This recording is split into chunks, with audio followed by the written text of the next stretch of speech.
Wait, I say. Hello Jagannath speaking. నువ్వో కాదో తెలుసుకోవడానికి ఫోన్ చేశానురా. ఎవరు మాట్లాడేది? నీ పాలిటి యముణ్ణి. ఎవరు మాట్లాడేది? ఇంకో 30 నిమిషాల్లో నీ ఇంటికి వచ్చి నిన్ను హత్య చేస్తాను. ఇంతకీ మీరెవరు మాట్లాడుతోంది?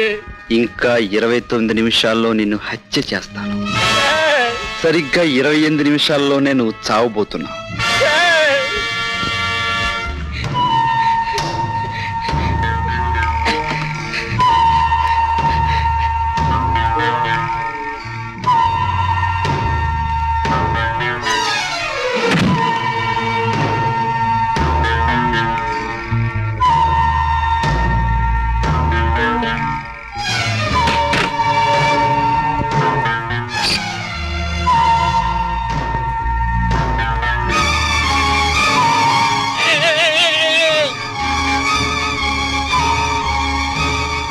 ఇంకో 30 నిమిషాల్లో నీ ఇంటికి వచ్చి నిన్ను హత్య చేస్తాను.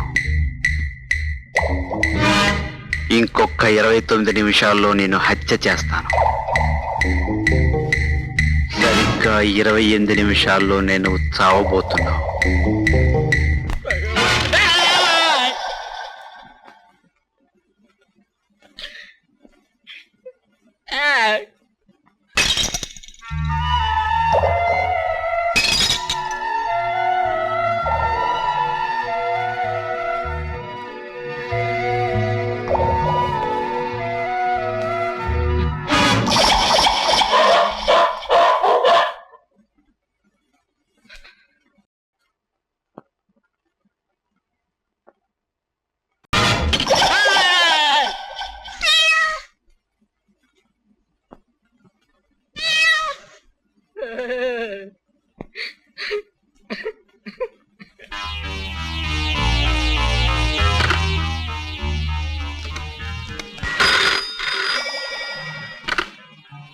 Hello, Javed speaking. జావేద్ నేను జగన్నాథాన్ని. నాకెవడో ఫోన్ చేసి ఒక అరగంటలో నేను చంపేస్తానని బెదిరించాడు Javed. Who is that bastard? వాడి పేరు నాకు చెప్పలేదు జావేద్. కానీ జావేద్, వాడి గొంతు వింటే అన్నంత పని చేస్తాడని భయం వేస్తుంది జావేద్. ఇడియట్. అంత భయంగా ఉంటే వెంటనే బయలుదేరి ఇక్కడికి వచ్చి సంజే. వచ్చేస్తున్నాను.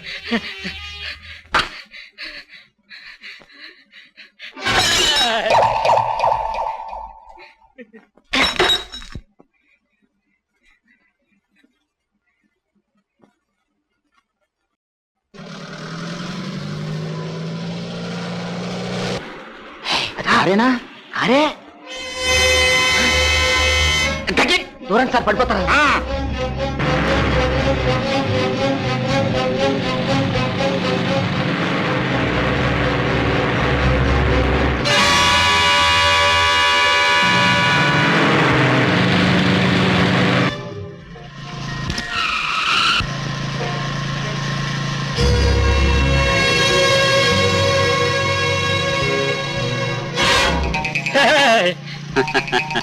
ఎవరు నువ్వు? తప్పించుకోలేవు మిస్టర్ జగన్నాథ్. ఎవరు నువ్వు? చెప్పానుగా, నీ మృత్యువునని. అంటే ఫోన్ చేసింది నేనే. ముందు కారు పోనీ, లేదా నీకిచ్చిన గడువు కంటే ముందే చేస్తా. అలాగే.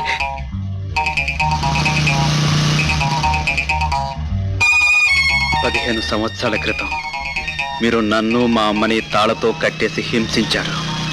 జ్ఞాపకం వచ్చిందా? నా కళ్ళ ముందే నా తండ్రిని నిలువునా కాల్చి చంపారు. గుర్తొచ్చిందా?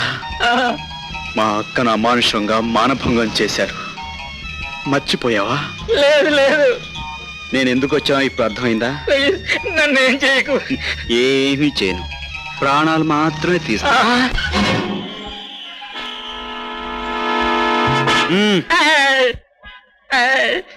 నీ చేత మోసగించబట్టానికి నేను పసివాణ్ణి కాదు, మిస్టర్ జగన్నాథ్. ఇది నన్ను చంపొద్దు. నువ్వేం చేయమన్నా చేస్తాను. నీ కాళ్ళు పట్టుకుంటాను. నన్ను చంపొద్దు.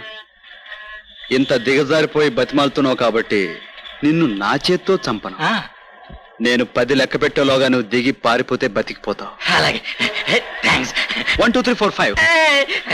Slow slow 6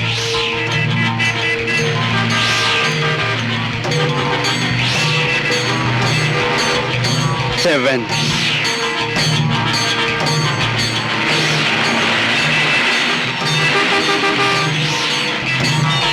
8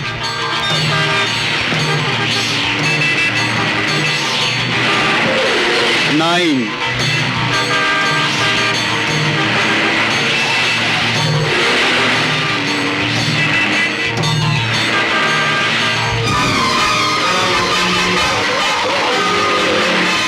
10.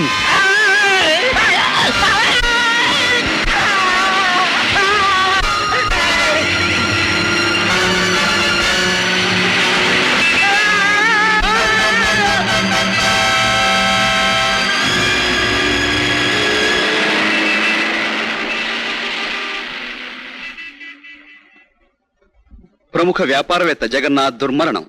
నిన్న సాయంకాలం శ్రీ జగన్నాథ్ మెయిన్ బజార్ లో కారు ఆపి రోడ్ క్రాస్ చేస్తుండగా ఒక కారు ప్రమాదానికి గురై అక్కడికక్కడే చనిపోయారు. అబద్ధం, శుద్ధ అబద్ధం.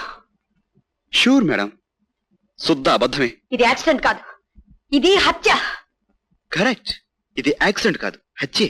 ఎంతో పగడ్బందీగా పథకం వేసి చేసిన హత్య. 100% కరెక్ట్. ఎంతో పగడ్బందీగా పథకం వేసి చేసిన హత్య. అది చేసింది కూడా ఎవరో కాదురా, నువ్వే. అయ్య బాబోయ్, భలే కనిపించావక్క, నేనే. కానీ సాక్ష్యం లేదే. Can you prove it? చూడక్క, ఆ జగన్నాథ్ రోడ్ యాక్సిడెంట్ లో చనిపోయాడని తీర్మానిస్తూ మీ పోలీస్ డిపార్ట్మెంటే పేపర్లో స్టేట్మెంట్ ఇచ్చింది. అది అబద్ధం అని నువ్వు నిరూపించగలవా? విజయ్, తెలివిగా హత్య చేసి తప్పించుకున్నానని గర్వపడకరా. ఈ రోజు సాక్ష్యాలు లేకపోవచ్చు, కానీ ఏదో ఒక రోజు నిన్ను హంతకుడిగా నిలబెట్టి నీ నేరానికి శిక్ష పడేటట్టు చెయ్యకపోతే నేను గోపాలరావు గారు అమ్మాయినే కాదురా. నీ చేతి చిక్కకుండా మిగతా ఇద్దరు కూడా నేను చంపకపోతే నేను గోపాలరావు అబ్బాయిని. నేను తెలుసుకుంటే ఇప్పుడే ఇక్కడే నేను అరెస్ట్ చేయగలను. వద్దాలేదే, కమాన్. అన్ఫార్చునేట్, ఏ సాక్ష్యాధారాలు లేకుండా నిన్ను కోర్టుకు తీసుకెళ్తే కేసు నిలబడదురా. అందుకే నీ ఆటలు ఎలా కట్టించాలో అలా కట్టిస్తా. పాపం నేను చూస్తుంటే జాలేస్తుంది. నోర్మై విజయ్, ఇన్నాళ్ళు నాకు కొందరు శత్రువులు ఉన్నారని వాళ్ళని ఎలాగైనా కోర్టుకి ఇచ్చి శిక్ష వేయించాలని అనుకునేదాన్ని. కానీ ఇప్పుడు నువ్వే నా మొదటి శత్రువే. ఇక ఇంట్లో మన ఇద్దరం ఒకటిగా ఉండలేవు. బయటకు గెట్ అవుట్. ఆ బంధం ఎప్పుడో తెగిపోయింది. నా తమ్ముడు ఒక హంతకుడని చెప్పుకోవడానికి నేను సిగ్గుపడుతున్నాను. బట్ నా అక్క ఒక పోలీస్ ఆఫీసర్ అని చెప్పుకోవడానికి నేను గర్వపడుతున్నాను. Anyhow, నీకు ఇష్టం లేకుండా ఈ ఇంట్లో ఉండటం నాకు ఇష్టం లేదు. ఓకే విజయ్, ఏమిట్రా ఇది? అమ్మా, ఈ రోజు నుంచి నీకిద్దరు బిడ్డలు లేరు, ఒక్కరే ఉంటారు. ఆ ఒక్కరు ఎవరనేది నువ్వే నిర్ణయించుకో. ఇందులో నిర్ణయించుకోవడానికి ఏముందమ్మా? వాడెక్కడున్నా రేపు నాకు తలకొరివి పెట్టక తప్పదు. నీ విషయం వేరు. నీ అచ్చటా ముచ్చటా చూడలేకపోయినా ఆలనా పాలనా చూడవలసిన బాధ్యత నాకుంది కదమ్మా.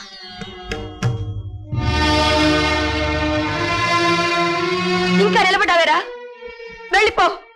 మీరు చెప్పలేదని కదా ఇన్స్పెక్టర్, అమ్మ ఆశీర్వచనం తీసుకుందామని.